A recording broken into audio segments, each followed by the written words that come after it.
যে দলটা টানার 6টি ম্যাচ জেতার পর পয়েন্ট টেবিলে 1 নম্বর স্থান ধরেছিল, আজ সেই দলটা টুর্নামেন্ট থেকে ছিটকে গেল। সবচেয়ে অবাকের বিষয় হলো যে তিনি 6টা ম্যাচ টানাটানি জিতেছে ঠিকই, কিন্তু আবার 6টা ম্যাচ হেরে যাওয়ার পর পয়েন্ট টেবিল থেকে তিনি বিদায় নিয়েছেন। বন্ধুরা, ক্রিকেট কতটা ভাইটাল হতে পারে 2026 আইপিএল না দেখলে বুঝতে পারবে না। আর আইপিএল ইতিহাসে সবচেয়ে হার্ট ব্রেক হচ্ছে পাঞ্জাব কিংসের। আর আজকের ভিডিওটা না দেখলে তোমরা সেটা বুঝতে পারবে না। আইপিএল শুধু একটা ট্যালেন্টের খেলা না, এটা কনসিস্টেন্টলি মেন্টালি এর খেলা। আপনি যত বড় প্লেয়ার হোক না কেন, যদি লিডার করতে না পারো নিজের টিমকে প্রেসারের টাইমে এবং সিচুয়েশনে তুমি যদি নিজের টিমকে এগিয়ে নিতে না পারো, লিড করতে না পারো, তাহলে তোমার ট্রফি ছোঁয়ার স্বপ্ন থেকে যাবে।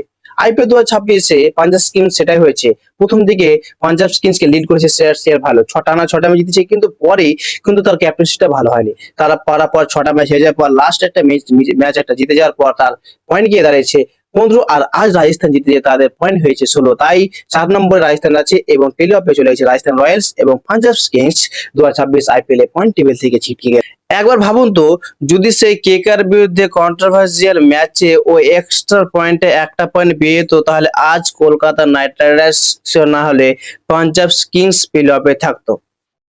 সে একটা ম্যাচে অনেক মিম এবং ট্রোল হয়ে করা হয়েছিল কলকাতা নাইট রাইডার্সকে, যে পাঞ্জাব কিংস থেকে একটা পয়েন্ট তাকে উপহার দেওয়া হয়েছিল এবং ফেরত দেওয়ার জন্য এসব পর্যন্ত কন্ট্রোভার্সিয়াল এসব পর্যন্ত করা হয়েছিল। কিন্তু আজ সেটা টের পাওয়া যাচ্ছে যে সে এক পয়েন্ট কতটা জরুরি ছিল পাঞ্জাব কিংসে। আজ যদি সে একটা পয়েন্ট পাঞ্জাব কিংসে থেকে যেত, তাহলে আজ কিন্তু রাজস্থান রয়্যালস কিন্তু প্লে অফে যেতে পারতো না। আজ প্লে অফে থাকতো পাঞ্জাব কিংস। এত দুর্দান্ত খেলার পরও পাঞ্জাব কিংস ভাই প্লে অফে যেতে পারলো না, তার জন্য অনেক দুঃখ লাগছে ভাই। অন্যদিকে রাজস্থান রয়্যালস কত বড় টিম, তারা আবার প্রুভ করলো। গত কয়েক বছর ধরে দেখছি রাজস্থান রয়্যালস কিন্তু অনেক ফর্মে আছে। 2022-এ তারা প্লে অফে উঠেছিল, 2024-এ প্লে অফে, আবার 2026-এ কোনো প্লে অফে উঠলো।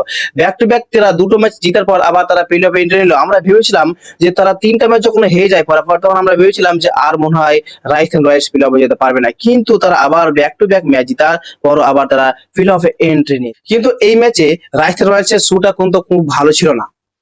জেসওয়াল এবং ভাইভব সূর্যবংশী দ্রুত আউট হয়ে যায়, মাঝখানে পুরো ম্যাচ থেমে যায় এবং সম্পূর্ণ প্রেসার পড়ে রাজস্থান রয়্যালসের উপরে।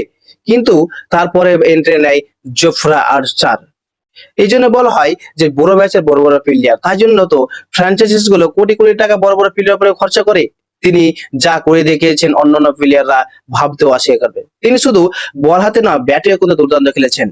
বল হাতে তিনি গুরুত্বপূর্ণ উইকেট তুলেছেন, 3টে উইকেট, এবং তার মধ্যে গুরুত্বপূর্ণ হচ্ছেন হার্দিক পান্ডিয়া, এবং ব্যাট হাতে দুর্দান্ত তিনি ব্যাট করেছেন। সবচেয়ে বড় কথা হলো যে তিনি দুর্দান্ত 100% ফিল্ডিং এ করেছেন।